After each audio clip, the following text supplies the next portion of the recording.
morning, everybody. Welcome to the 7th Delft Exchange Network in Southeast Asia and Pacific.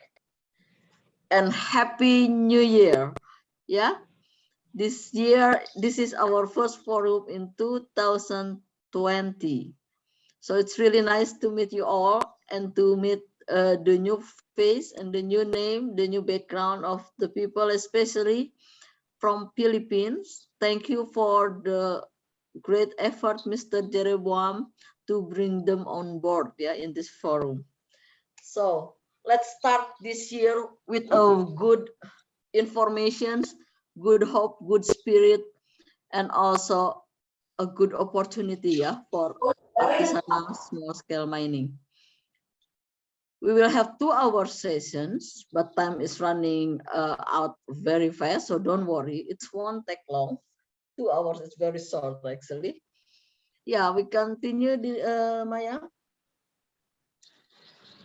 So as I said before, that I would like to ask permission for you about recording these sessions. I hope everyone is okay with this.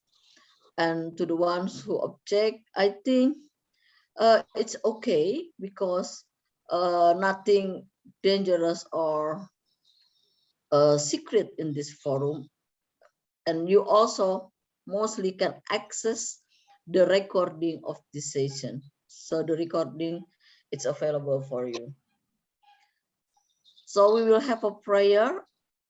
I would like to ask you to pray in your heart for your healthy, for our peaceful life in this earth, and also prosperity, in this year and the next year. So we have documentations. We will take some photos and also share with you. Yeah.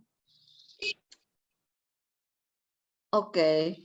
Because some of you are new, I also would like to explain about what is Delft Exchange Network. But before that, I would like to introduce Mr. Paul Rogers. Professor Paul Rogers is a project management from Delft Exchange Network. Would you like to say something to this forum, Mr. Paul? Yes, terima kasih untuk orang bisa berbicara bahasa Indonesia, tapi saya akan berbicara dengan bahasa Inggris supaya semua bisa mengerti saya. Welcome everybody. I'm Dr. Paul Rogers from the University of Queensland. I'm part of the Delft team here in Brisbane, Australia. And as most of you will know, we are project managing the Delft Exchange in 6 regions around the world, including 2 regions in Africa, Asia, South Asia, Asia Pacific, and Latin America and the Caribbean.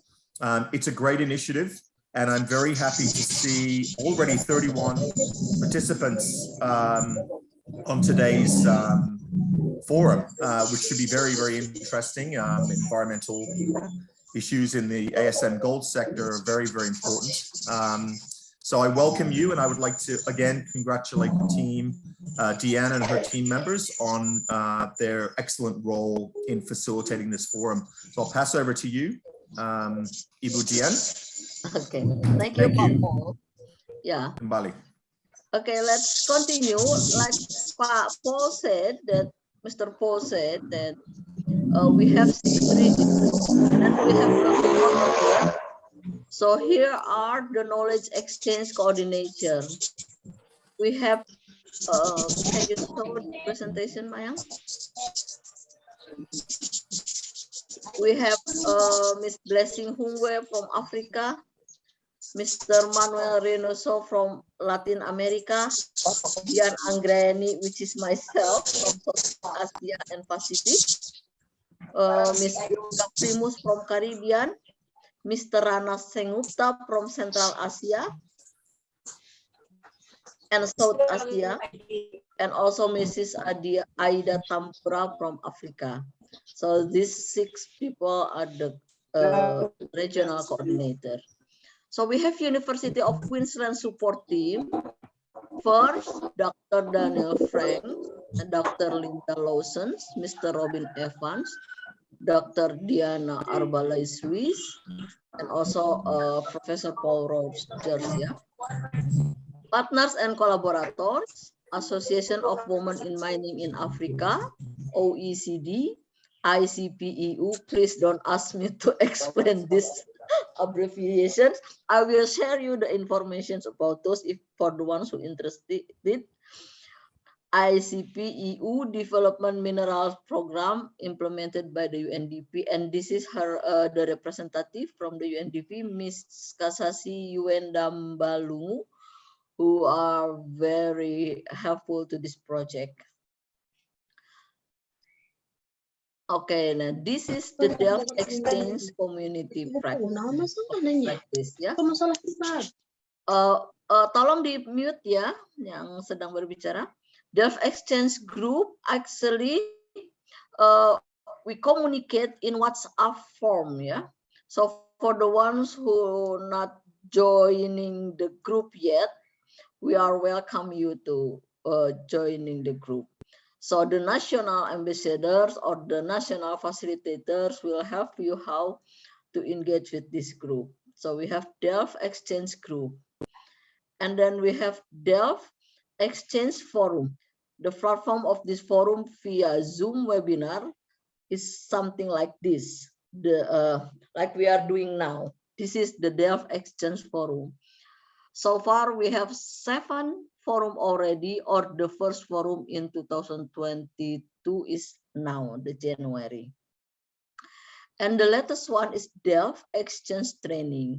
We hope we can deliver this training in the end of the project. Let's pray that this COVID is gone soon, yeah, and then we can meet face to face. But somehow, the management team in the Delft Exchange Network will find a way how we still can deliver this kind of capacity building to support all of you.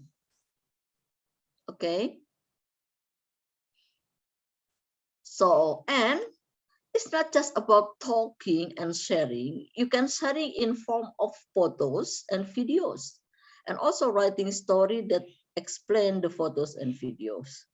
So we have open contribution via WhatsApp group, and then we will select those photos based on the stories category: challenge, practice, good practice, opportunities, capacity building, woman empowerment, something like that.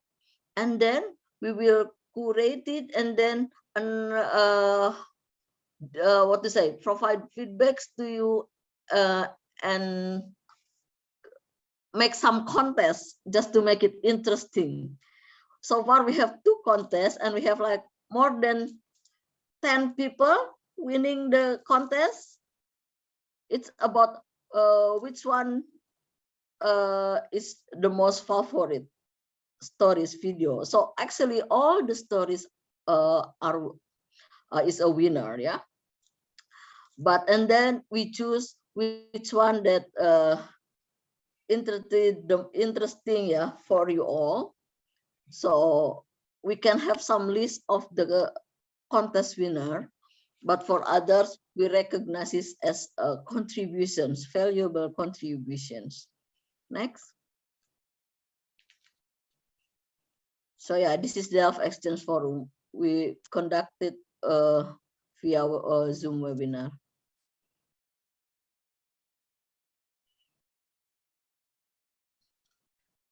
Training, I already explained that. I think we hope we can deliver 1 training in the end of this project or more. We will provide detailed information later on once we completed the design. Yeah. Okay. So this is our rundown for today. Our introduction from me. And then yes, we will have a good video provided from Pertama, ya, Perempuan Tambang Mandiri Sukabumi, Indonesia. These ladies are very creative and they have a very good story to share. And after that, we will have presentations. The sole presenter from the Yayasan Tambuhak Sinta, Mr. Kularsi Cornelius. And then we will have discussion, conclusion, and closing. It is just a heads up. For the next forum, we not only have a presentation, but we also have a quiz for you guys. So please make sure that you also can bring friends and attend the next forum. This is the heads up. Okay, let's see the video.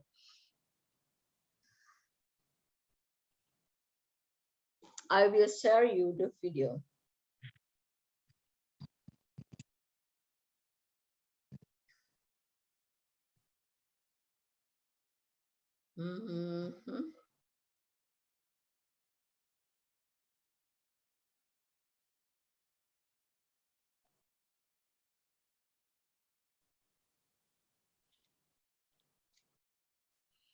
Can you see the video?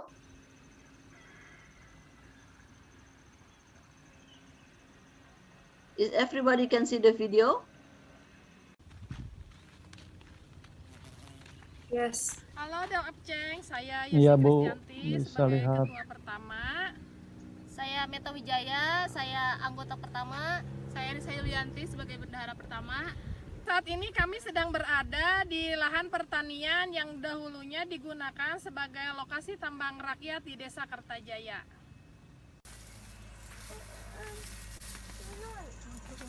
Nama saya Kori, saya petani dari Desa Kertajaya. Saya menanami lahan bekas tambang. Kebetulan suami saya menambang di sana. Saya sangat terbantu dengan bertani di sini dan hasilnya bisa memenuhi kebutuhan sehari-hari dan lebihnya saya jual untuk membantu permodalan lobang suami saya.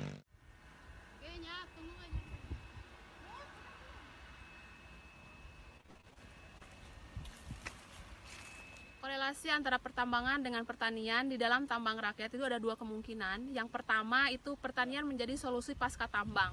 Lubang galian bekas tambang direklamasi dengan cara mengembalikan lahan tersebut pada keadaan semula dengan cara melakukan pengurugan dan tanah yang mengandung unsur hara atau topsoil menjadi tanah urugan. Maka dengan reklamasi bisa mengoptimalkan pertanian di bekas lahan tambang. Yang kedua, bahwa tambang rakyat tidak mengupas keseluruhan lahan atau cut and fill karena tambang rakyat itu sifatnya galian. Galian kecil ataupun membuat lubang di atas singkapan urat sehingga tidak mengganggu keseluruhan area dan mengganggu kegiatan pertanian dan tambang yang diatur dengan jarak yang baik sehingga masih ada lahan yang memungkinkan bisa dilakukan kegiatan pertanian. Adapun kedua-duanya pasti akan menghasilkan sebuah kontribusi sehingga kerjasama berupa saling membantu adanya hasil tambang diperbentukan pada pembiayaan ataupun permodalan itu sendiri. Terima kasih.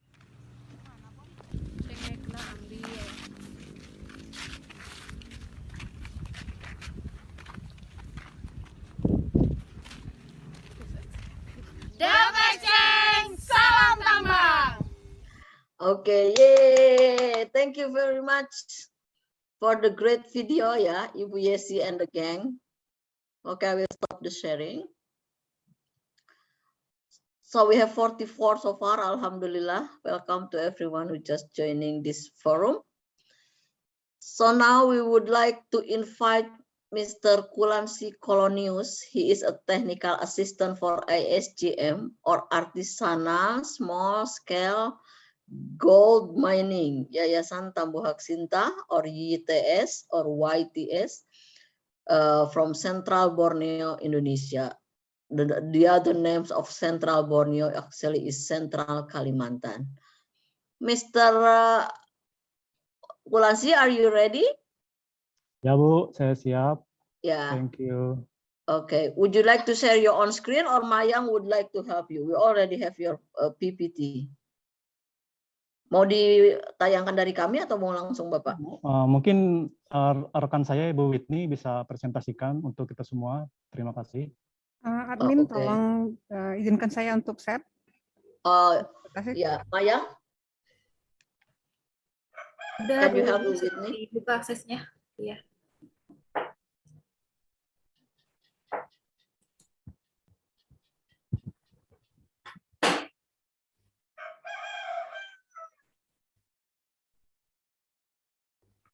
Riko, silakan.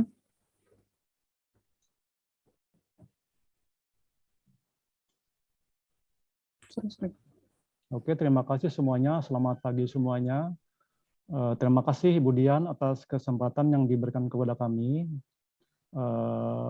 Terima kasih juga untuk tim saya yang sudah menyiapkan presentasi ini untuk saya bisa sampaikan pada pagi hari ini. Oke, sorry Pak Kulansi, sebentar saya potong. Ini baru satu bahasa atau dua bahasa ya? Saya tidak bisa melihat semuanya. Ini dua bahasa, kalau di slide saya yang muncul, cuma masih kecil. Oh, oke. Ya, thank you. Belum Bicaranya semua. pendek, jangan terlalu cepat karena Dito harus membuat captionnya. Ya, Bu Dian. Oke, thank you Bapak. Ya, screen-nya masih kecil nih yang muncul nih, gimana ya? Oke. Selamat pagi semuanya. Terima kasih Ibu Dian atas kesempatan yang diberikan kepada saya. Pertama-tama saya ucapkan terima kasih juga untuk tim saya yang telah menyiapkan presentasi untuk saya sampaikan pagi hari ini. Adapun judul presentasi kami pada pagi hari ini untuk forum ke-7 ini adalah upaya pengelolaan emisi dan penghapusan merkuri dari sektor pertambangan emas skala kecil atau disingkat PSK. Lanjut. Latar belakangnya adalah bahwa pada tahun 2011 Indonesia memiliki sekitar 850 hotspot pertambangan emas rakyat dan skala kecil. Pada tahun 2012, sektor pertambangan emas skala kecil di Indonesia menyumbang sekitar 57% dari total merkuri nasional yang dilepas ke lingkungan atau sekitar 195 ton. Indonesia adalah negara penyumbang emisi merkuri terbanyak di Indonesia setelah negara China dan Indonesia. Penggunaan ketutup chat masih ya. Penggunaan merkuri dari sektor PSK meningkat secara signifikan sejak 2 dekade terakhir ini. Lanjut. Sejarah program ASGM oleh YTS. Berawal dari kekhawatiran adanya pencemaran merkuri di sektor PSK, sehingga sejak tahun 2006 YTS sudah mulai melakukan sosialisasi tentang bahaya penggunaan merkuri di sektor pertambangan emas skala kecil. Waktu itu sejak tahun 2006 itu YTS sudah mulai menggandeng pemerintah lokal dan beberapa lembaga sosial lainnya yang turut kami libatkan dalam kegiatan sosialisasi tersebut. Kemudian terus kami mulai tahun 2006 itu terus kami lakukan sosialisasi tentang bahaya merkuri ini di sektor pertambangan emas skala kecil, dan karena sangat masifnya penggunaan merkuri ini saat mereka membakar emas hasil mereka menambang itu, kami memikirkan bahwa penting untuk menyediakan peralatan tepat guna yang sederhana dan mudah dibikin untuk mendaur ulang atau mengendalikan uap merkuri saat mereka membakar amalgam tersebut. Itu terus mulai kami kembangkan sehingga di tahun-tahun berikutnya sampai 2012 YTS terus memikirkan cara pengolahan emas ini yang non merkuri seperti itu. Mungkin boleh dapat kami katakan jauh sebelum adanya konvensi Minamata, YTS sudah mulai memperlihatkan kepada para penambang, yaitu di tahun 2012, yaitu pengolahan emas yang ramah lingkungan seperti itu. Dan itu terus kami lakukan sehingga akhirnya kami terhubung dengan lembaga di Filipina yang namanya Bantoksik. Kami bekerja sama dengan mereka. Kami bekerja, pertama-tama kami bekerja di Kalimantan Tengah, dan kami menunjukkan kepada para penambang yang ada di Kabupaten Murung Raya bahwa kita sebenarnya bisa mengolah emas tanpa menggunakan merkuri seperti itu.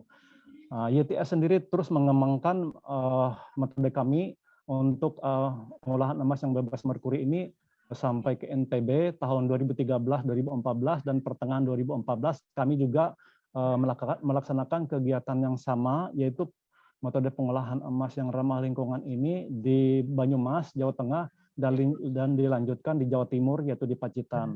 Usaha itu terus terus kami lakukan sehingga peralatan-peralatan tepat guna untuk mengulang merkuri dan untuk mengendalikan uap merkuri itu terus kami sosialisasikan kepada para penambang supaya tidak ada lagi pencemaran dari penggunaan merkuri ini. Sehingga pada tahun 2017 itu ada konvensi Minamata dan Indonesia termasuk negara salah satunya yang mendatangi ratifikasi tersebut. Demikian. YTS sudah berusaha sebaik-baiknya dan sudah banyak memperlihatkan usaha untuk tidak menggunakan lagi merkuri ini di dalam pertambangan emas skala kecil. Kami sudah berusaha dengan maksimal menunjukkan praktek yang terbaik di wilayah lingkungan kami, baik basis kami di Kalimantan Tengah maupun di luar Kalimantan Tengah. Tetapi semua itu kami kembalikan kepada masyarakat pelakunya, ya. Apakah mereka sepenuhnya bisa mengikuti atau tidak, itu kembali ke masyarakatnya sendiri. Sementara untuk Indonesia sendiri kan belum sepenuhnya untuk menghapus penggunaan merkuri itu. Itu sebabnya mungkin tidak semua masyarakat sekarang itu, atau bisa dikatakan tidak dipungkiri bahwa di lingkungannya masing-masing masih ada yang menggunakan merkuri seperti itu. Yang penting kita sudah memberikan wawasan kepada mereka bahwa nanti saatnya ketika penggunaan merkuri ini betul-betul tidak boleh digunakan, mereka sudah mempunyai dasar untuk melaksanakannya seperti itu. Lanjut. Wilayah kerja YTS yaitu berpusat di Kalimantan Tengah. Nah, namun tidak menutup kemungkinan juga kami telah bekerja di luar Kalimantan Tengah seperti di tolong itu di mute dulu ya, ibu-ibu. Di Sumatera seperti itu. Itu untuk wilayah kerja YTS. Lanjut. Slide berikut ini kami mencoba untuk memperlihatkan tipe pertambangan emas rakyat di Indonesia yang umumnya dilaksanakan, yaitu pertama-tama tipe pertambangan batu keras, dan yang kedua adalah tipe pertambangan aluvial atau dengan sistem sedot pasir. Untuk tambang emas batu keras ini, pertama-tama para penambang melakukan membuat lubang sampai menemukan jalur emasnya. Mereka bisa membuat terowongan bercabang-cabang dan batu itu mereka angkat ke atas, mereka derek dan mereka olah di gelundung atau tromol untuk dihancurkan dan siap diolah seperti itu. Nah, mereka menggunakan raksa pada umumnya. Kemudian untuk tambang aluvial, metode yang mereka lakukan adalah mereka menyemprot bebukitan atau tanah sehingga membentuk aluvial atau larutan pasir. Nah, pasir itu mereka sedot kembali dan dialirkan melalui kasbok. Lanjut. Teknologi tepat guna untuk mengurangi emisi merkuri dari pembakaran amalgam. Nah, seperti yang tadi saya singgung di awal, bahwa awal-awalnya YTS sudah memperkenalkan ke masyarakat peralatan untuk mendaur ulang merkuri itu dalam proses pengolahan emas mereka. Itu yang sebelah kiri ini, yaitu alat suling atau retort. Untuk yang sebelah kanan ini adalah kondensor air, ini di mana mereka bisa gunakan untuk pembakaran amalgam yang jumlahnya lebih kecil, tetapi sering mereka lakukan. Sehingga uap waktu mereka membakar tidak terbang kemana-mana, terkondensasi di dalam kotak air yang ada di tengahnya itu. Seperti itu. Lanjut. Peluburan langsung. Untuk peluburan langsung ini sebenarnya yaitu bahwa peluburan langsung itu adalah metode pengolahan emas dengan menggunakan garam sendawa atau kalium nitrat dan borak atau natrium karbonat. Emas berbentuk urai hasil mendulang dilebur dengan menambahkan boraks dan garam sendawa. Penambahan zat kimia pada peluburan langsung bertujuan untuk mempercepat proses peluburan dan membersihkan mineral pengotor yang terdapat pada konsentrat emas tersebut. Proses ini lebih aman bagi lingkungan dan kesehatan manusia, asalkan penambang mengetahui cara menjalankan proses dan dengan benar sesuai standar keselamatan dan kesehatan kerja terkait penggunaan bahan kimia tersebut. Demikian. Lanjut. peluburan langsung pengolahan emas bebas merkuri. Bahwa ini adalah alur proses peluburan langsung. Pertama-tama emas urai hasil mendulang itu dikeringkan, kemudian ditimbang supaya tahu nanti setelah dibakar berapa emas bersihnya setelah pengotornya hilang. Kemudian sebelum dibakar tentu dimasukkan dulu ke tempat pembakarannya, dan kemudian setelah siap dibakar berikan sedikit butiran borak dan sendawa atau zat kimia tadi, kemudian siap untuk dipanaskan menggunakan gas atau alat pembakar lainnya seperti itu. Kemudian setelah dibakar didinginkan dulu beberapa saat. Kemudian kalau kepingin emasnya sudah dingin, diambil dengan jepitan emas dan dicelupkan ke dalam air. Lebih baik setelah dicelupkan ke dalam air juga dicelupkan ke asam sulfat, gunanya supaya emasnya terlihat bersih dan mengkilap seperti itu. Dan terakhir timbang kembali emas dari hasil peluburan langsung itu supaya tahu berat bersihnya setelah pengotornya sudah hilang. Lanjut.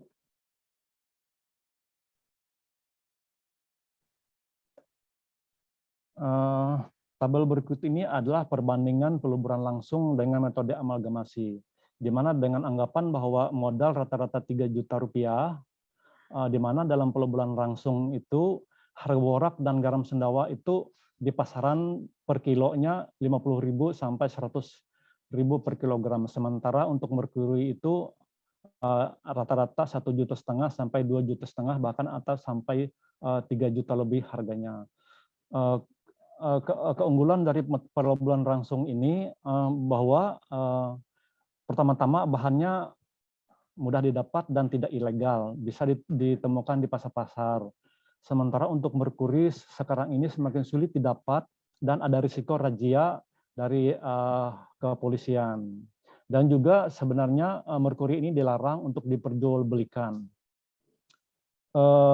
Untuk kebutuhan bahan untuk metode peluburan langsung ini tidak memerlukan banyak bahan. Pembeli emas bisa menggunakan 1 kilogram itu untuk 1 tahun bahkan sampai lebih.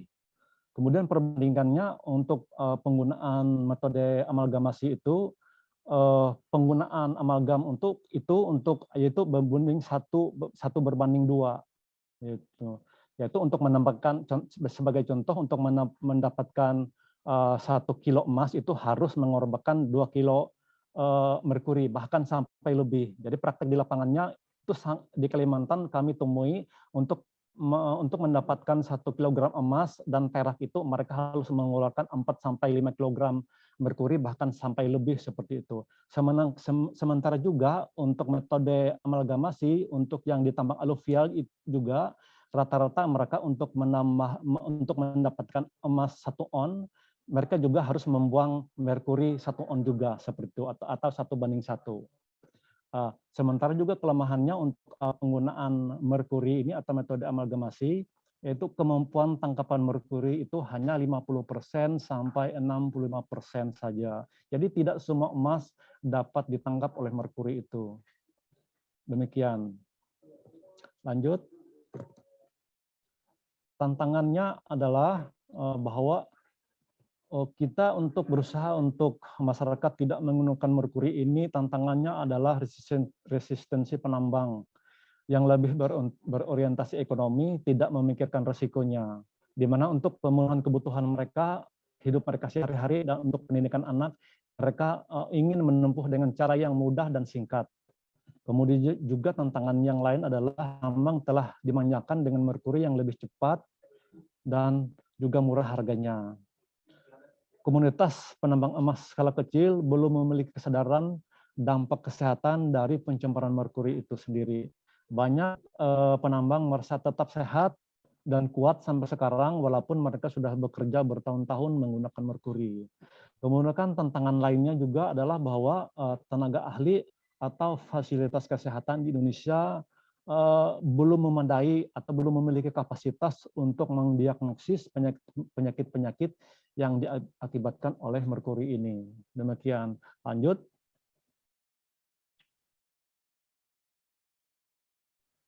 Kesimpulannya yang dapat kami sampaikan bahwa penambang emas skala kecil adalah mata pencarian utama masyarakat Indonesia secara umumnya. Sebagian besar pelaku PISK masih menggunakan merkuri dan belum ada teknologi penelitian, belum ada teknologi pengolahan emas yang lebih cepat dan mudah dibandingkan dengan menggunakan merkuri. Penelitian pengolahan emas bebas merkuri ini perlu ditingkatkan. Seperti itu. Dan juga kesimpulan kami juga bahwa pemerintah Indonesia telah menandatangani Konvensi Minamata dan pemerintah Indonesia juga telah mengeluarkan peraturan Presiden nomor 21 tahun 2019 tentang rencana aksi nasional pengurangan dan penghapusan penggunaan merkuri, yaitu pengenalan dan diseminasi metode peleburan langsung adalah sebagai komitmen dukungan Yayasan Tambuhak Sinta terhadap kebijakan tersebut di atas. Demikian. Sekian presentasi dari kami. Kami dari atas nama tim mengucapkan banyak terima kasih untuk kesempatan yang diberikan. Terima kasih. Kembali Bu Dian. Thank you, Pak Kulansi. It's a very comprehensive presentation.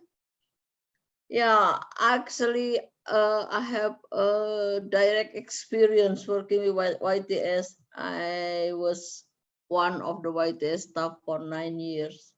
So yeah, it's a very great organization, has a very strong visions and very consistent, yeah, in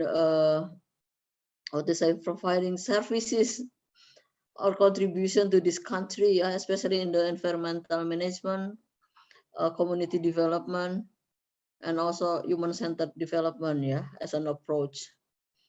So since 2012, I make like few notes. YTS has been working to advocate mining practices without mercury, right, Pak Kulansi, ya?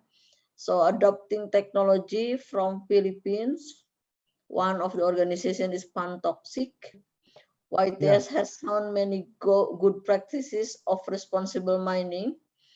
However, the decision to use or not to use mercury is fully on miners' hands, So YTS in the position to provide awareness and then provide capacity building to miners, so the miners can have alternative technology, to do mining practice without mercury. So we also hope what YTS doing now will provide a very good result in terms of mining practices, especially in Kalimantan. Okay, I would like to open for question and ask. Is there anyone already write questions in the chat box?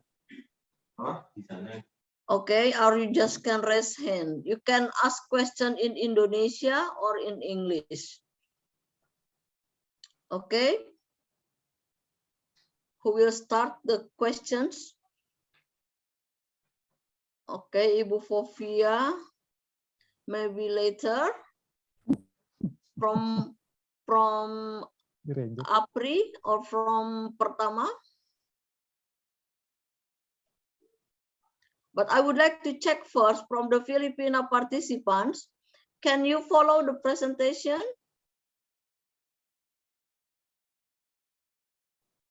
Mr. Vanfilo? Mr. Rafeli?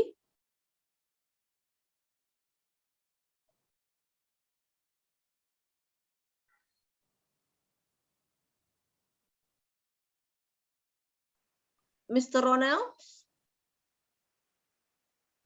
Hello. Hello. Yes, Mr. Vanfilo? Can you follow the presentations? Yes, I'm cannot hear because we are not experiencing heavy rain. I see. Okay. Can you write in the chat box? Oh yeah. Okay.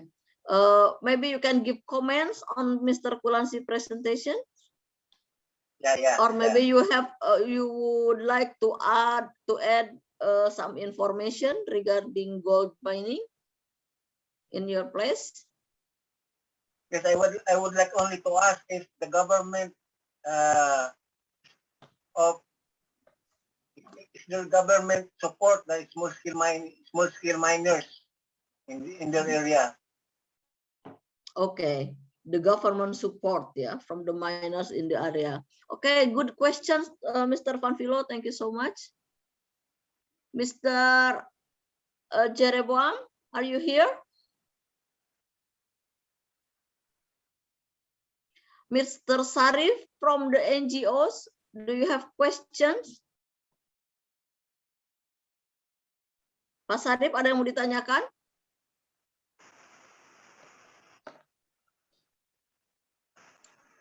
Dari pertama, Bu Yesi, ada yang mau ditanyakan? Pak Adeng dari Tasik? Okay, let's start with the first question. And Ibu Whitney, would you like to say something because you raise hand?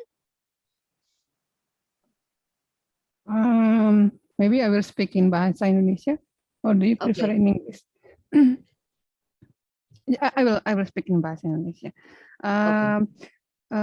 Ibu, saya tertarik sekali tadi melihat video yang di-share oleh Permata. Kebetulan saat ini, pertama ya, Permata lagi salah. Kami tertarik sekali melihat apa yang dilakukan oleh tim Permata. Pertama di daerah Jawa Barat ya, kalau saya nggak salah. Gitu. Kalau boleh saya tahu, itu kegiatan pertambangannya pertambangan emas atau pertambangan logam yang lain gitu. Karena saat ini sebenarnya sih YTS juga sedang mencoba untuk melakukan proses yang sama gitu, yaitu di daerah Gunung Mas, cuman memang kondisinya itu sedikit berbeda karena di tempat yang di Gunung Mas itu, di tempat yang akan kita lakukan, rencananya akan kita lakukan rehabilitasi lahan bekas tambang itu, kondisi lahannya itu sudah sangat rusak, berbentuk gurun pasir sehingga sangat sulit untuk ditanamin kembali, dan kita juga ada kekhawatiran pencemaran merkuri karena itu merupakan bekas tambang ke PSK atau dari kegiatan SKM gitu. Kita sangat tertarik sekali mendengarkan berbagilah dengan ibu-ibu dari Pertama pengalamannya begitu, seperti itu. Mungkin seperti itu pertanyaannya. Bukan pertanyaan sih, mungkin berbagi. Oke. You can lower your hand now. Takut pegal nanti. Oke, Pak Kulansi, the questions from Mr. Van Vilo, Philippines. What is the government support for the local miners there, especially for your effort in advocating miners not to use mercury? Jadi bagaimana Pak peranan pemerintah dalam mendukung program Bapak dan juga dukungan pemerintah pada penambang lokal? Itu pertama dari Pak Kulansi, untuk Pak Kulansi. Pertanyaan kedua untuk pertama, Ibu Yesi dan kawan-kawan boleh menjawab. How you start with land rehabilitation? Because YTS would like to do the same thing but worry about mercury exposure in the land or in the water. Jadi bagaimana kalian Apri ya memulai kegiatan rehabilitasi lahan ini, dan apakah sudah dipastikan itu bebas merkuri atau tidak? Okay, hello. Please mute your microphone, please. Okay. From Ibu Maya, WIME Indonesia, you can see in the chat box. This is a very innovative methods, great work for YTS. I am interested to know that how the government see this good practice as an input for policy recommendation. So we have two questions for Pak Kulansi or YTS and one question for Pertama. I think Pak Kulansi, you can start answering the first question. Ya, ditunggu dulu Ibu Diannya. Pertama, siapa yang akan menjawab? Bu Yesi atau Bu Meta? Atau Ibu Tri?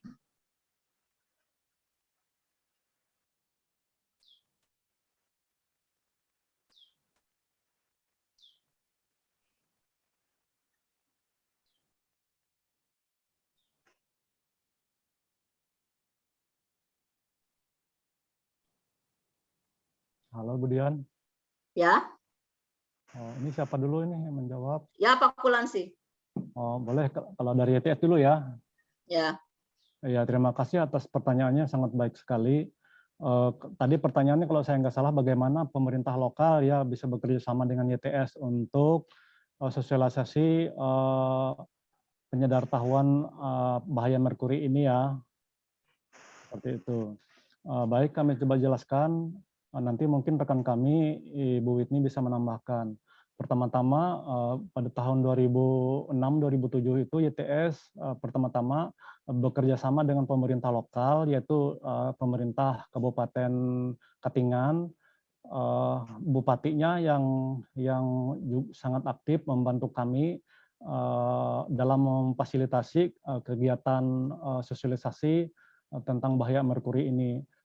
Tindakannya bahwa mereka menghimbau dan Bapak Bupati berkoordinasi dengan Dinas Kesehatan, Puskesmas, dan dinas-dinas terkait seperti Dinas Lingkungan Hidup, dan juga NGO lainnya untuk supaya bisa turut serta terlibat di dalam kegiatan tersebut.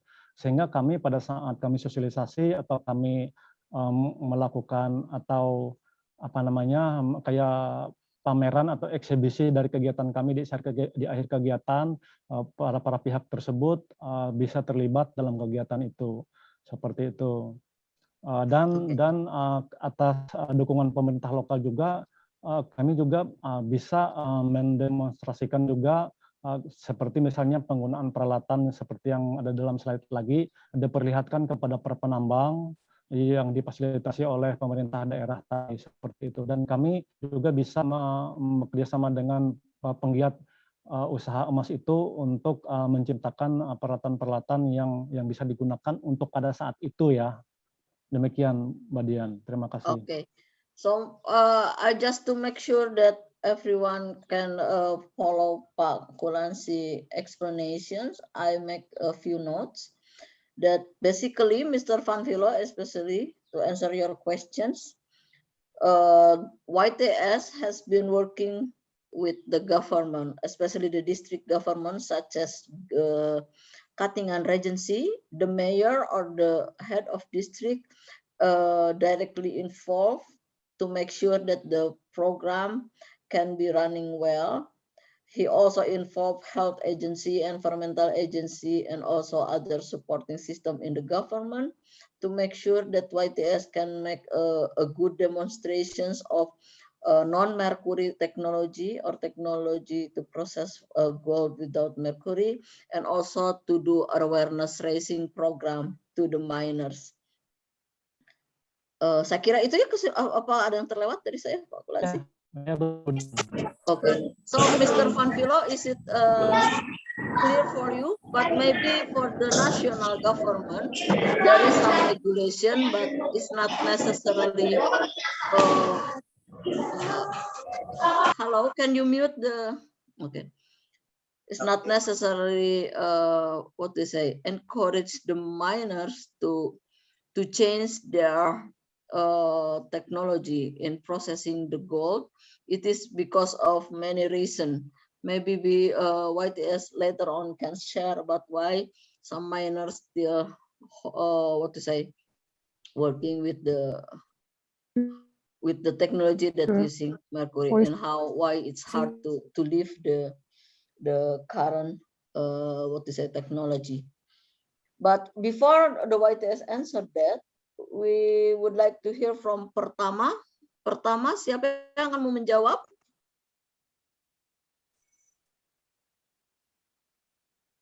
Halo, Pertama?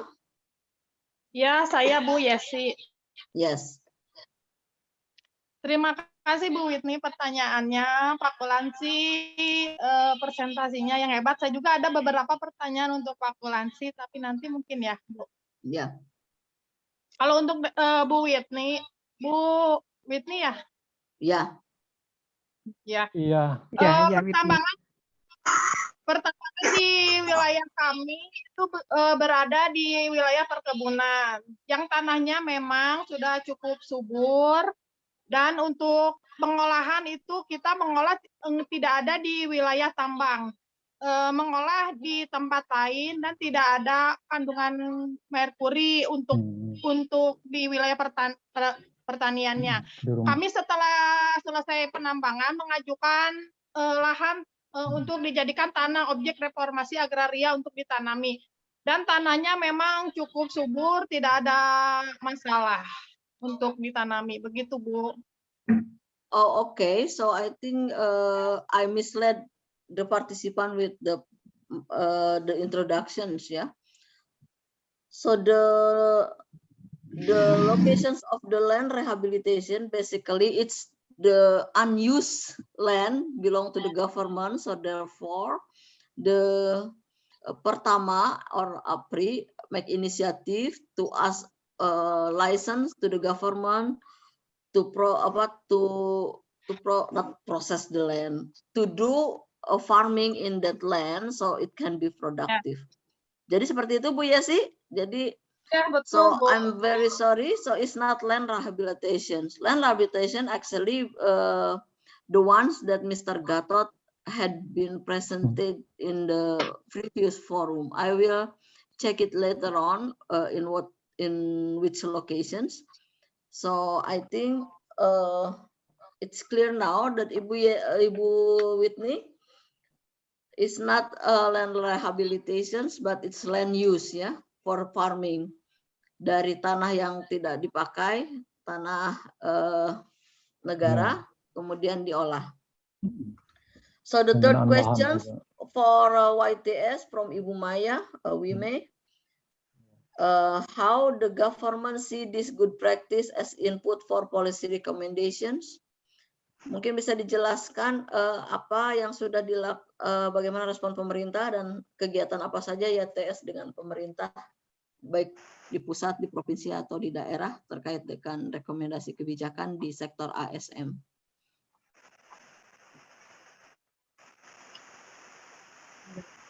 Bisa kalkulasi atau Bu Bini yang menjawab?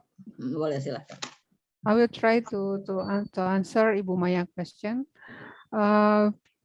Like Pak Kulansi explained from the beginning, we always work together with the governments, start from the village government until the province, and if possible, we also try to work with the national government.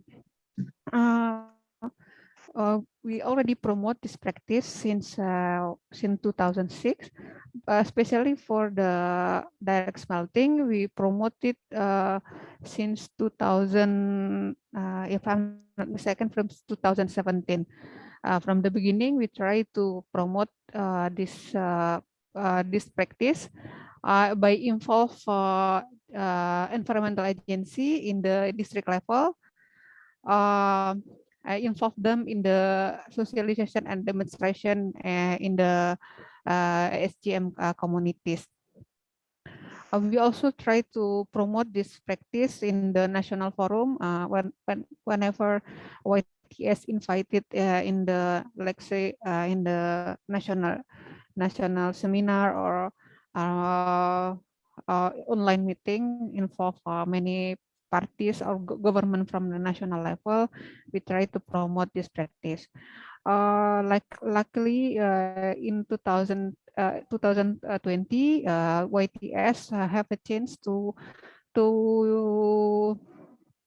promote this practice to women miners in Riau province, in Logas and Logas Hilir village. Introduce them with this practice, how to process the gold without using mercury. Hopefully, with this kind of socialization and promotion, we can influence the government to develop the policy. We cannot say that we already changed the policy, but in 2021, YTS involved in the development of a regional action plan for mercury elimination in the province. We try to promote this practice, direct smelting, as one of the mercury-free gold processing method. for the action, one of the action plan for the province, especially for Central Kalimantan province. I hope it can answer Ibu Maya question. Okay. Okay. Thank you, Ibu Whitney. I lost your words in some part, but I think what I can get from your explanation that YTS working very government. Yeah, it's not easy advocacy. I think in every part of the world, including Indonesia. But YTS, it's only one among few NGO who work in this ISM issues, and then reach some, what do you say, very significant actually effort. Yeah, for example, UNDP's program, and then also they have regional action plan in provincial level.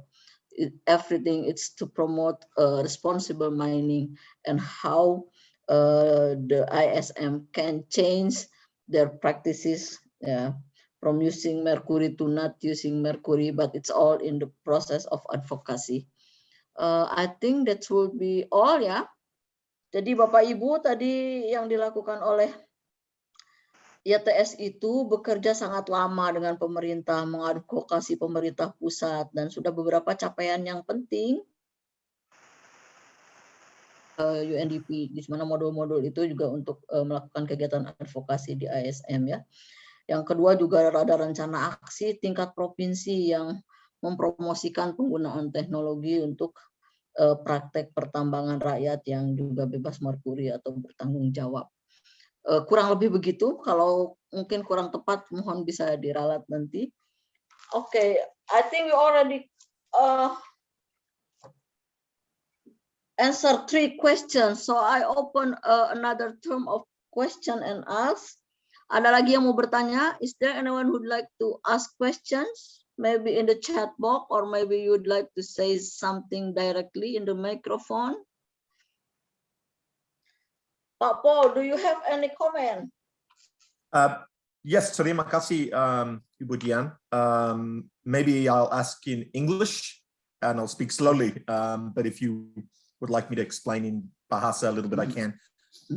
So obviously this new processing approach is far superior to the approach of mercury, but I wanted to know what are the environmental risks with using this approach, for example, sulfuric acid, borax, if there are any major environmental issues or challenges, and how those challenges are managed. I guess a question for Pak Kolonius. Yeah. Thank you. Pak Kulansi, katanya bagaimana itu menghadapi tantangan-tantangan juga dalam advokasi ini juga bisa terpapar kan ketika teman-teman melakukan advokasi. Tadi sudah disebutkan jenis-jenisnya, apakah sudah bisa ditangkap? Ya. Selain itu juga penggunaan bahan-bahan seperti boraks dan lain-lain. Ini maksudnya yang terpapar saat menggunakan boraks atau sendawa itu ya? Iya, mungkin juga Bagaimana? itu ada risiko ketika teman-teman melatih, meskipun apakah menggunakan alat pengaman dan lain-lain, mungkin itu pengetahuan itu bisa didapat oleh peserta. Iya, betul Bu Dian. Memang pada saat kami bekerja dengan komunitas penambang, itu yang saya sebutkan dari awal sejak tahun 2006 itu sampai sekarang, itu memang risiko-risiko itu tentu saja bisa terjadi seperti itu. Saya sendiri yang lebih banyak di lapangan bekerja dengan para penambang itu terus terang ya, saya sebagai pribadi itu merasa bahwa saya juga terkontaminasi seperti itu walaupun tingkatannya itu masih dalam batas yang aman lah, tetapi kontaminasi itu pasti ada. Contohnya misalnya saya sering terkena gitu memegang di tempat mereka membakar. Misalnya kita menggunakan perhiasan kita langsung berubah warna. Itu salah satu contoh nyata, walaupun tidak kasat mata bahwa di situ ada pencemaran, tetapi waktu kita melakukan pekerjaan di tempat mereka, itu kita sudah terpapar juga seperti itu.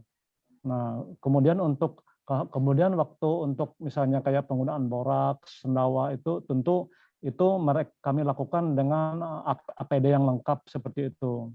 Makanya menggunakan masker gas seperti itu, supaya orang-orang atau penambang-penambang yang kami latih tidak terpapar dari uap waktu peleburan langsung saat menggunakan zat kimia seperti borak dan sendawa. Sarung Kalau dari tangan saya ya? itu, ya juga sarung tangan Sarung tangan yang seperti apa Pak yang dipakai? dari latex. Sepanjang apa latex, Pak? Sampai siku atau hanya cukup? Sampai siku dan juga menggunakan jas lab, menggunakan kacamata Google, sepatu boot juga. Dan perlengkapan lain seperti pemadam api juga kami siapkan seperti itu. Pokoknya untuk dari aspek ketiganya kami penuhi seperti itu. Itu dari saya. Okay. So I'm not sure it's answering Pak Paul questions. Boleh saya tambahin Mbak Dian? Oh ya, silakan Bu Whitney. You can speak in English. Boleh saya tambahin Mbak Dian? Ya, silakan. You can speak in English. Silakan katanya. Enggak, suaranya. Oh ya. Okay. Pak Rogers asked about the risk. Of course, we know there is a risk because we are using chemicals, but because this is the chemical different with mercury, which is elemental, the chemical like borax and potassium nitrate can be how to call it, bisa terurai begitu, can be decomposed into simple chemicals which is less dangerous than mercury.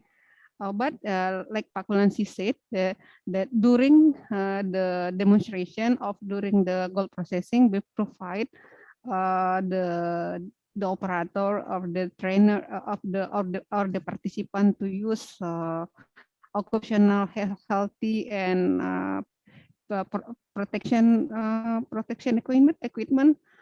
We also train them before the session. We also provide the operator or the trade or the participant with simple guideline dealing with. Okay, your voice is breaking out. Chemicals. Okay, but I think we get the point. So thank you, Ibu Whitney, for explaining in English. So I will try to add what Pak Kulansi said before, that I think our colleagues from Philippines also recognize the personal protective gear in the workplace, such as gas masks, gloves from latex, and then also lab jacket, and also fire extinguisher, etc. Maybe from Philippines, would you like to share how you use the personal protective gear in your mining practice? Is there anyone who would like to share?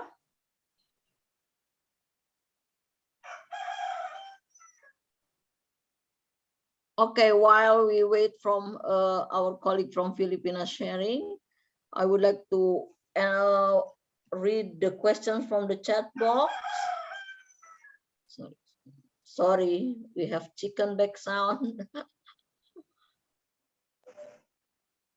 Okay, from Ibu Meta, Miss Meta, she would like to ask Pak Kulansi.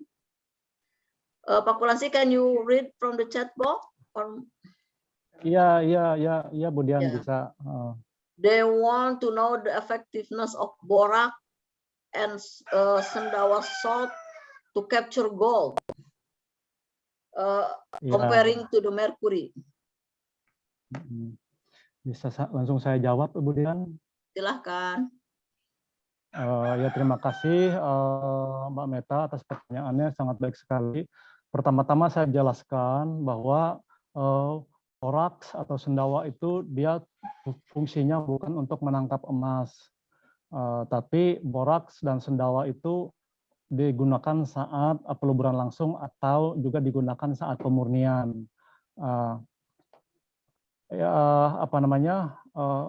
Untuk menangkap emasnya, untuk yang tambang aluvial itu mereka kumpulkan konsentratnya menggunakan karpet yang ditaruh dalam kasbox seperti yang dalam slide tadi. Jadi itu hal yang berbeda. Nah, yang ada sekarang itu di lapangan bahwa para penambang itu konsentrat emas yang mereka dapatkan itu mereka lakukan dengan amalgamasi atau pencampuran dengan merkuri. Padahal itu bisa mereka dulang sampai bersih, baru mereka lakukan pembakaran langsung dengan menggunakan sendawa dan boraks tadi. Tidak dilakukan dengan amalgamasi seperti itu. Nah, terkait dengan daya tangkap merkuri, itu kami bisa menyebut seperti itu, daya tangkap merkuri itu hanya separuhnya saja, karena sudah banyak dilakukan penelitian di beberapa kalangan juga yang kami baca juga, referensinya juga banyak menyebutkan bahwa tangkapan merkuri itu sebenarnya tidak maksimal, 50% sampai 65% daya tangkapnya. Itu terbukti juga di daerah saya, itu sudah bisa sampai 3 kali itu diproses di gelondong itu masih ada emasnya, dan sudah diproses sampai 3 kali menggunakan gelondong, limbahnya diangkut ke tempat pengolahan dengan sistem sianida, dan itu mereka masih mendapatkan emasnya.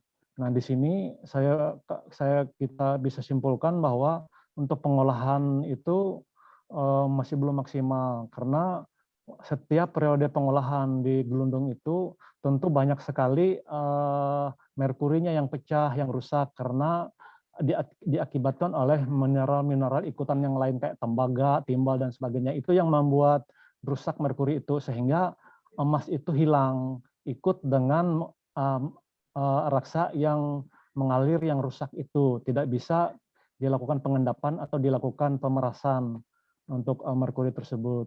Jadi seperti itu penjelasan saya. Atau kalau misalnya Bu Whitney rekan saya mau menambahkan, boleh. Terima kasih. Cukup aja kayaknya dari Pak Bulan sih.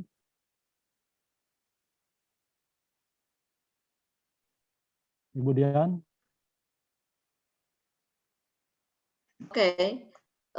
Thank you, Pak Kulansi. I cannot translate you word by words, but to answer Ibu Meta questions, actually, mercury is not captured the gold as much as you think, because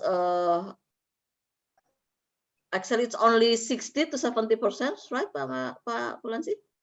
Iya, 50 sampai 65%. 50 to 65%. So, using another element to process the gold, actually it's competitive ya, in the result, atau lebih tinggi? Ya, bagaimana Bu Dian? Okay. Jadi kemampuan menangkap emasnya kompetitif sama dengan merkuri atau lebih baik yang boraks? Maaf Ibu Dian, ini saya sudah jelaskan tadi, itu boraks atau sendawa itu hal-hal yang berbeda. Borak dan sendawa itu dia tidak menangkap emas atau tidak mengikat emas, tetapi untuk memurnikan seperti itu. Oke. Ya. Boraks it's not to capture the gold, but actually to purify the gold, right? Untuk membantu ini, Ya. Marian. Boleh saya tambahkan, Bu Dian? Yeah, I think I have difficulties to explain about technical things in the maksudnya gini, Mbak Dian. ASJM aspects, ya. Kalau borak dan sendawa itu fungsinya itu untuk membantu proses peleburan itu gitu. Peleburan. Can you speak in English, Ibu Whitney? Can you explain in English? Borax and potassium nitrate. And you are breaking up. Your sound is breaking up. Sorry, the borax and potassium nitrate function to have the direct smelting process not to recover the gold. The gold recovery stage for the direct smelting during the during the panning process. We try to promote panning, not just direct smelting. Panning follow with direct smelting. Okay, thank you. You can still use sluice box or meja goyang apa sih Pak? Shaking table. But the gold to extract the gold concentrate, we can use direct smelting. It's different thing when using mercury. Mercury can capture, can recover gold. If you mix mercury with in gelondong, in trommels, the mercury can capture, can recover the gold from the from the ore. But it's different with direct smelting. We need to get the gold concentrate first, and then we process the gold with help by borax and potassium nitrate. Two different things, Mbak Dian. Okay, thank you. Ibu Meta, is Pakulansi can answer your. Ibu Meta, is Pakulansi answering your questions already? Bu Meta, apakah Pakulansi sudah menjawab pertanyaan dirimu? Tadi kan dijelaskan dalam bahasa Indonesia. Halo, Meta? Sudah, Bu. Sudah jelas. Oke. Ya, terima kasih. Jadi penjelasan Pakulansi tadi sudah bisa didengarkan dengan baik oleh teman-teman dari Indonesia, terutama yang dari penanya yaitu Meta. And thank you to Ibu Fovia with me who also shared in English, so our participant from another country can also follow the explanations. Okay, let's go to the next questions if there are any. Okay, we have in the chat box from Mr. Arsenio Bengil, Municipal Director. Our safety gear measure here such as school guard goggles, rubber boots, and thick reflectorized jacket. From participants to Indonesia, I think you can Google translate it. So what kind of these gears, yeah? Mr. Jeroboam Atam or other participant from Philippines, would you like to share your practice in using personal protective gear in the workplace? Especially the miners who provide the gear.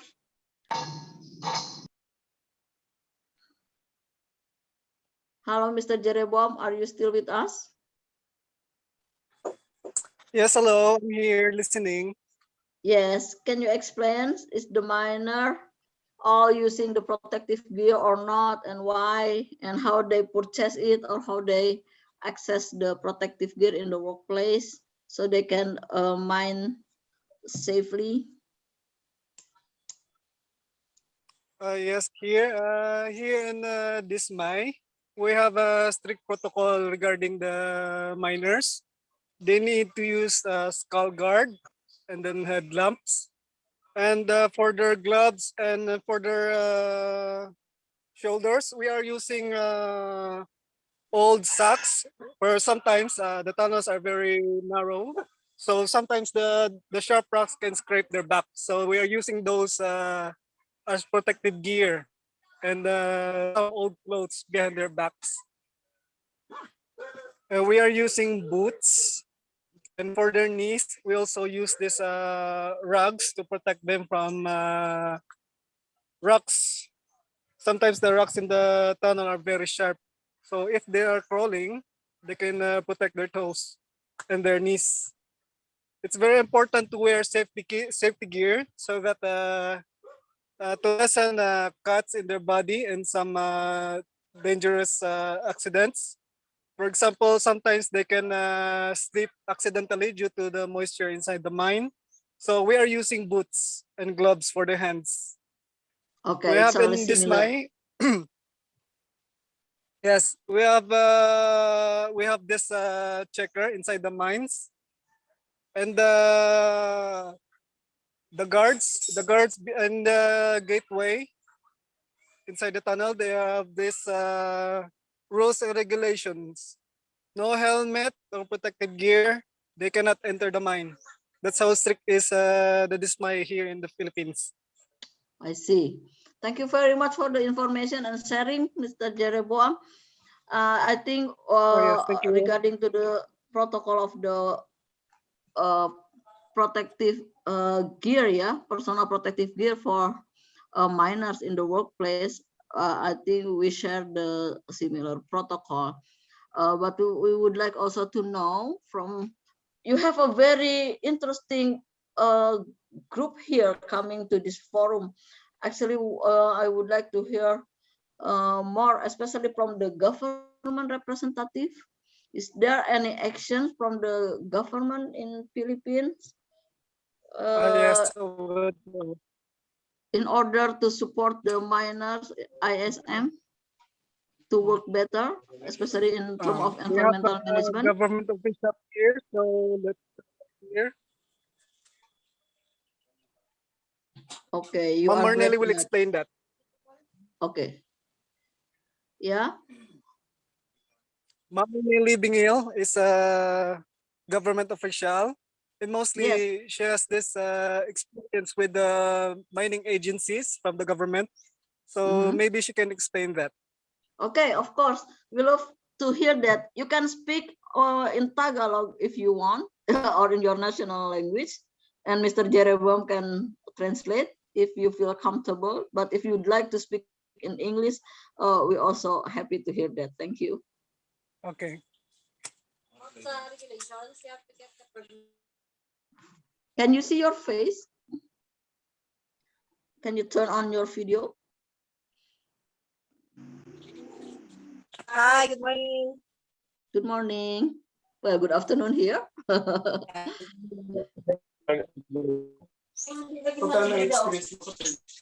Okay, regarding the government protocols, it's the government is requiring all the miners and the ball millers owners to secure the annual permit, the business permit that is done every year. To make the operation legal, you have to secure the business permit down to the barangay level, to municipal level, and then the provincial level also. Okay, it's quite comprehensive. Are you going to the miner site, ISM site directly with your team and doing some socialization or awareness program? Yeah, regarding the permit, the miners already know that is the protocol that they need to secure the permit. So they have to go to the barangay office, municipal office to secure the permit. And also that the government is requiring for massive tree planting for the protection of like landslide and that's environmental issues. Okay, that's great work, Mrs. Marnelli Bengel. Thank you for sharing. Okay, Yeah, let's continue. Yeah, is there anyone who would like to ask questions or comment? I see Mr. Hendra. Mr. Hendra from Tasik. Do you have or comments?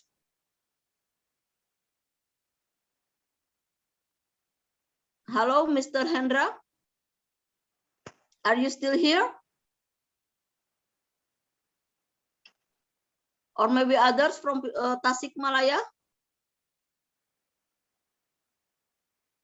Okay, I think it's a very good session. It's a bit slow because some people has to struggle with the internet connections, but I'm happy we have 57 participants, yeah, until this afternoon.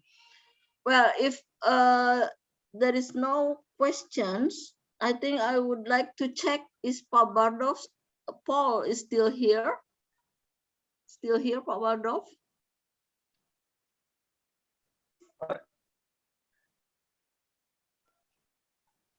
Okay. Okay, let's continue. Hi I there. would like, oh, Pak Bardov, welcome. Yeah, would you like to say something to this forum? And Happy New Year's, of course. No, I don't really have anything to add. I think what was presented by the other YTS team members was quite sufficient. Yes, Thank of you. course. Thank you for Yeah. organizing this, Boo. Yeah. Thank you, Pak Bardov.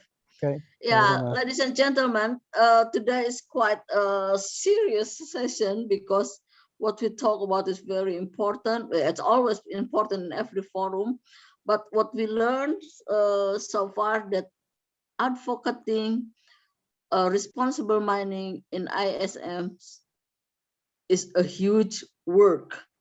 So yeah, it takes a very, a long process and a passion to do that. And we are glad that many people in this country and also other part of the world are still committed to introduce alternative good ways how we conduct ISM. So it can get along with other businesses and also livelihood for people.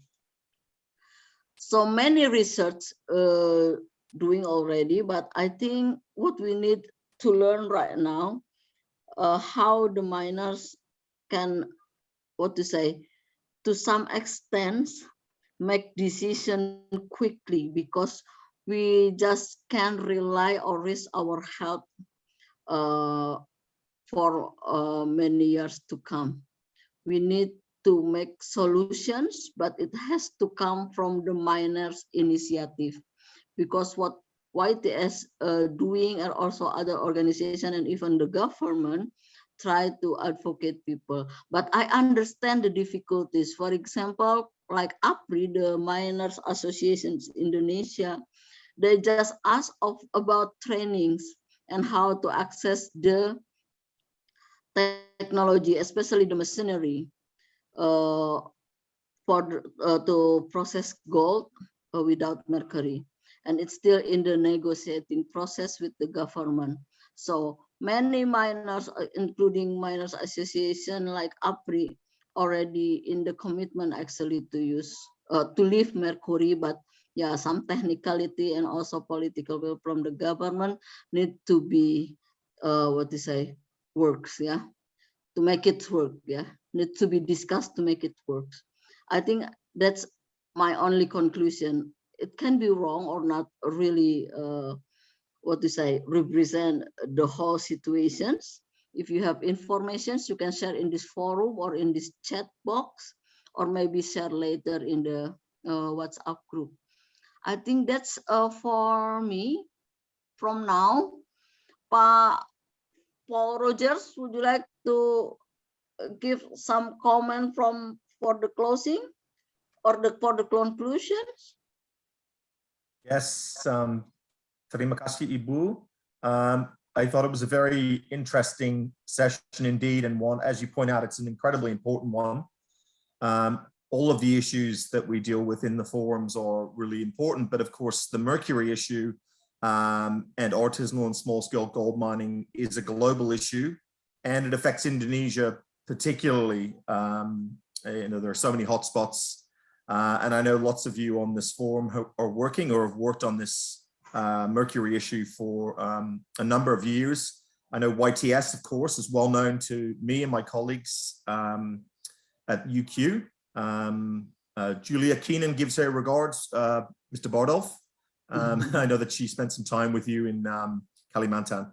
But I was very interested to hear this new processing approach, and I hope the government supports it. And of course, I hope that the lessons that you've provided, Mr. Colonius, can be taken by some of those in other countries, in Philippines and other countries who are part of this forum.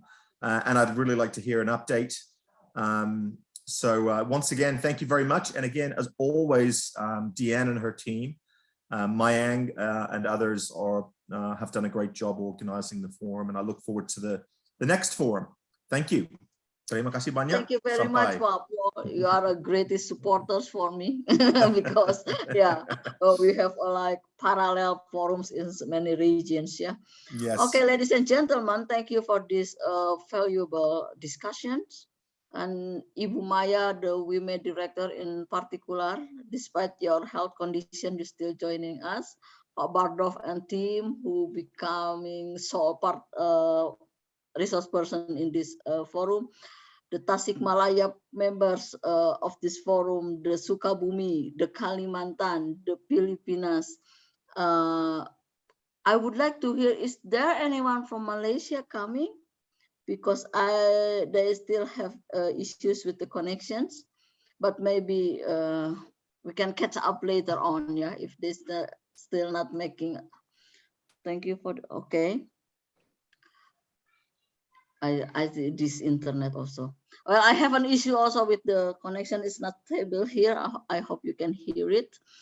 For the next forum, inshallah, we will have Mr. Vanvilo Dubrois from Filipina as a presenter. And then we will have quiz, and also we will also have interactive game.